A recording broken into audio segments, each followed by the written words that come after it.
கோவிந்தா கோவிந்தா. ஏழுமலையான் பக்தர்கள் அனைவருக்கும் அன்பான வணக்கங்கள். இன்னைக்கே திருமலையில தரிசனத்துக்காக காத்துட்டு இருக்கிற பக்தர்களுக்கு ஒரு ரொம்ப முக்கியமான அப்டேட்டும், அதே சமயம் அந்த பெருமாளே வருஷத்துக்கு ஒரே ஒரு நாள் மட்டும் திறக்கக்கூடிய ஒரு அற்புதமான புண்ணியமான ஒரு தீர்த்த யாத்திரைய பத்தின முழுமையான வழிகாட்டியும் தான் நாம பார்க்க போறோம். முதல்ல திருமலையில இருக்கிற பக்தர்களுக்கு ஒரு முக்கியமான செய்தி. இன்றைக்கான சர்வ தர்ஷன் ஸ்லாட்டர் டோக்கன்ஸ், அதாவது SSD டோக்கன்கள் இன்னைக்கு காலையிலே கொடுத்து முடிச்சுட்டாங்க. கவுண்டர்ஸ் எல்லாம் க்ளோஸ் ஆயிடுச்சு. ஆனா கொஞ்சம் கூட கவலைப்படாதீங்க. தர்ஷனத்துக்காக காத்திருக்கிற உங்களுக்காக அந்த ஏழுமலையானின் கருணையால வருஷத்துல ஒரே ஒரு நாள் மட்டும் கிடைக்கக்கூடிய ஒரு பிரம்மாண்டமான ஆன்மீக வாய்ப்பு இன்னைக்கு திறந்திருக்கு. சரி, இந்த வழிகாட்டியில நாம என்னெல்லாம் பார்க்க போறோம்னு ஒரு சின்ன நோட்டம் விட்டுடலாம். முதல்ல திருமலையோட இன்றைய நிலவரம் என்னன்னு பார்ப்போம். அப்புறம் அந்த அற்புதமான வாய்ப்பான தும்புரு தீர்த்தத்தோட வரலாறு, அந்த புனித பயணத்தை நாம எப்படி மேற்கொள்றது, தேவஸ்தானத்தோட ரூல்ஸ் என்ன, அவங்க என்ன ஏற்பாடுகள் செஞ்சிருக்காங்கன்னு பார்த்துட்டு கடைசியா நேற்றைய தரிசன விவரங்களையும் பார்க்க போறோம். வாங்க முதல் பகுதிக்குள்ள போகலாம். நான் ஏற்கனவே சொன்ன மாதிரி நாளைய தரிசனத்துக்கான SSD டோக்கன்கள் இன்னைக்கு காலையிலேயே முடிஞ்சிடுச்சு. அதனால கவுண்டர்கள் எல்லாம் மூடப்பட்டுடுச்சு. இப்போ நீங்க டோக்கன் இல்லாம சர்வதர்ஷன வரிசையில போனீங்கன்னா தரிசனம் கிடைக்க கிட்டத்தட்ட 15 மணி நேரம் வரைக்கும் ஆகலாம்.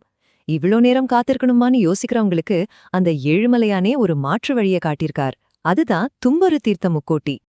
இப்போ நம்ம இந்த தும்புரு தீர்த்தம்னா என்ன, அதோட ஆன்மீக முக்கியத்துவம், அதோட புராண வரலாறு என்னங்கிறது கொஞ்சம் விளக்கமா பார்க்கலாம். என்ன திருமலைங்கிறது வெறும் கோயில் மட்டும் கிடையாதுங்க, அந்த மலையோட ஒவ்வொரு அங்குலமும் புனிதம் வாய்ந்தது. இந்த ஸ்லைட்ல இருக்கிற வரிய நல்லா பாருங்க. இதுதான் இந்த தீர்த்தத்தோட மொத்த சாராம்சம். சும்மா யோசிச்சு பாருங்க, வருஷத்துல ஒரே ஒரு நாள், அந்த ஒரு நாள்ல இந்த தீர்த்தத்துல நாம ஒரு முழுக்கு போட்டா தெரிஞ்சோ தெரியாமலோ செஞ்ச பாவங்கள் எல்லாம் நீங்கி மோட்சம் கிடைக்கணும் ஒரு நம்பிக்கை. இது எவ்ளோ பெரிய பாக்கியம். புராணங்கள் படி சேஷாச்சல மலையில கிட்டத்தட்ட 3.5 கோடி புண்ணிய தீர்த்தங்கள் இருக்குதாம். அதுல ரொம்பவும் சக்தி வாய்ந்த தீர்த்தங்கள்ல ஒண்ணுதான் இந்த தும்புரு தீர்த்தம். கந்தர்வ காயக்கரான தும்புரு முனிவர் இந்த இடத்துல தவம் இருந்து பெருமாளோட அருளை பெற்றார். அதனாலதான் இந்த இடத்துக்கு அவர் பேரே வச்சிட்டாங்க. இதோட மகிமையே நாம தெரிஞ்சுக்கிட்டோம். இப்போ ரொம்ப ரொம்ப முக்கியமான பகுதிக்கு வர்றோம். இந்த புனித பயணத்தை எப்படி மேற்கொள்றது, என்னெல்லாம் செய்யணும், அத பத்தின ஒரு முழுமையான செயல்முறை வழிகாட்டியை இப்ப பார்க்கலாம். சரி, இந்த புண்ணிய பயணத்துக்கு எப்படி போறது? இதுதான் நிச்சயமா எல்லோரோட மனசுலயும் இருக்கிற முதல் கேள்வி. வாங்க இதுக்கான பதில ஸ்டெப் பை ஸ்டெப்பா பார்க்கலாம். பாருங்க, இந்த பயணம் 2 பகுதிகளை கொண்டது. முதல் படி திருமலையிலிருந்து பாபவிநாசனம் டேம் வரைக்கும் ஆந்திர மாநில அரசு பேருந்துல, அதாவது APSTC பஸ்ல போகணும். இரண்டாவது படி பாபவிநாசனத்திலிருந்து அடர்ந்த காட்டுக்குள்ள தும்புரு தீர்த்தத்துக்கு மலையேற்றம் செய்யணும்.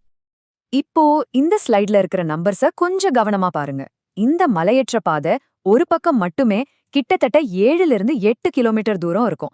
போயிட்டு வர்றதுக்கு குறைஞ்சது 12-16 மணி நேரம் ஆகும்.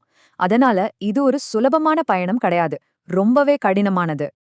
இந்த பயணத்துல நீங்க என்னென்ன சவால்களை சந்திக்க போறீங்கன்னா, அடர்ந்த காட்டுப்பகுதி, ஏறுறதுக்கே கஷ்டமா இருக்கிற செங்குத்தான பாறைகள், அப்புறம் ஜில்லுன்னு இருக்கிற நீரோடைகளை எல்லாம் கடந்து போகணும். அது மட்டும் இல்லாம வருஷத்துக்கு ஒரு முறை மட்டும் திறக்கிறதால பக்தர்கள் கூட்டமும் ரொம்பவே அதிகமா இருக்கும். ஆனா பயப்படாதீங்க, இந்த கடினமான பயணத்தை பக்தர்கள் பாதுகாப்பா முடிக்கிறதுக்காக திருமல திருப்பதி தேவஸ்தானம் சில முக்கியமான விதிகளையும் அதே சமயம் விரிவான ஏற்பாடுகளையும் செஞ்சிருக்காங்க. அது எல்லாம் பத்தி இப்போ தெரிஞ்சுக்கலாம். இந்த ஸ்லைட ரொம்ப கவனமா பாருங்க. ஆதார் கார்டு கண்டிப்பா கொண்டு போகணும். காலையில 6 மணில இருந்து 10 மணிக்குள்ள மட்டும்தான் மலையேற்றத்துக்கு அனுமதி. தயவு செஞ்சு மலையேற்றத்துக்கு ஏற்ற ஷூஸ் போட்டுக்கோங்க. பிளாஸ்டிக் பொருட்களுக்கு முழுமையா தடை இருக்கு. ரொம்ப ரொம்ப முக்கியமா 60 வயசுக்கு மேல இருக்கிற பெரியவங்க, இதய நோய், சுவாச பிரச்சனை இருக்கிறவங்க, அப்புறம் 10 வயசுக்கு குறைவான குழந்தைகள் இந்த பயணத்தை கண்டிப்பா தவிர்க்கணும். அவங்களோட பாதுகாப்புக்காக தான் தேவஸ்தானம் இந்த விதியை கொண்டு வந்திருக்காங்க. பக்தர்களோட வசதிக்காக தேவஸ்தானம் சூப்பரான ஏற்பாடுகளை செஞ்சிருக்காங்க. பாபவிநாசனம் வரைக்கும் போறதுக்கு ஸ்பெஷல் கவர்மெண்ட் பஸ் விடுறாங்க. பிரைவேட் வண்டிகளுக்கு அனுமதி கிடையாது. வழி நெடுக அன்னப்பிரசாதம், குடிதண்ணீரெல்லாம் கொடுப்பாங்க. உங்களுக்கு உதவி செய்ய 100க்கும் மேற்பட்ட ஷீவாரி சேவகர்கள், மெடிக்கல் டீம்ஸ், ஃபாரஸ்ட் டிபார்ட்மெண்ட் பாதுகாப்பு குழுக்கள்னு எல்லோரும் தயாரா இருப்பாங்க.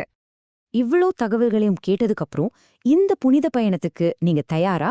கிளம்புறதுக்கு முன்னாடி நீங்க செய்ய வேண்டிய கடைசி கட்ட தயாரிப்புகளை பத்தி ஒரு சின்னதா பாத்துடலாம். இதோ ஒரு ஃபைனல் செக்லிஸ்ட். முடிஞ்ச வரைக்கும் அதிகாலையிலேயே உங்க பயணத்தை ஆரம்பிச்சிடுங்க.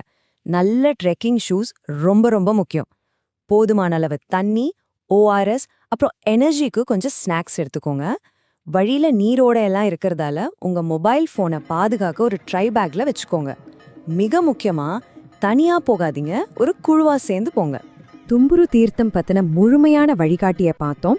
இந்த புனித யாத்திரைய மனசுல வச்சுக்கிட்டே திருமலையோட பொதுவான நிலவரம் எப்படி இருக்குன்னு தெரிஞ்சுக்க வழக்கம் போல நேற்றைய, அதாவது மார்ச் 26ஆம் தேதிக்கான தரிசன புள்ளி விவரங்களை இப்போ சுருக்கமா பார்க்கலாம். நேத்து திருமலையில சுவாமி தரிசனம் செஞ்ச மொத்த பக்தர்களோட எண்ணிக்கை 67,526 பேர். கோவிந்தா. அதே மாதிரி நேற்று பக்தர்கள் உண்டியல்ல செலுத்தின மொத்த காணிக்கையோட மதிப்பு 3.45 கோடி ரூபாய்.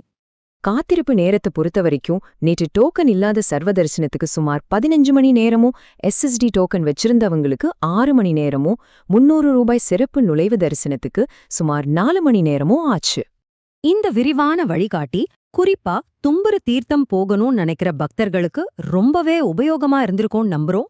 திருமலையில இருக்கிற பக்தர்கள் இந்த அரிய வாய்ப்பை பயன்படுத்தி தும்புரு தீர்த்தத்துல நீராடி அந்த 7 மலையானோட முழு அருளையும் பெறணும்னு மனதார வேண்டிக்கிறோம். இது மாதிரி வேற என்ன தகவல்கள் உங்களுக்கு வேணுங்கிறத கீழே கமெண்ட்ல சொல்லுங்க. ஓம் நமோ வெங்கடேஷாயா. கோவிந்தா கோவிந்தா.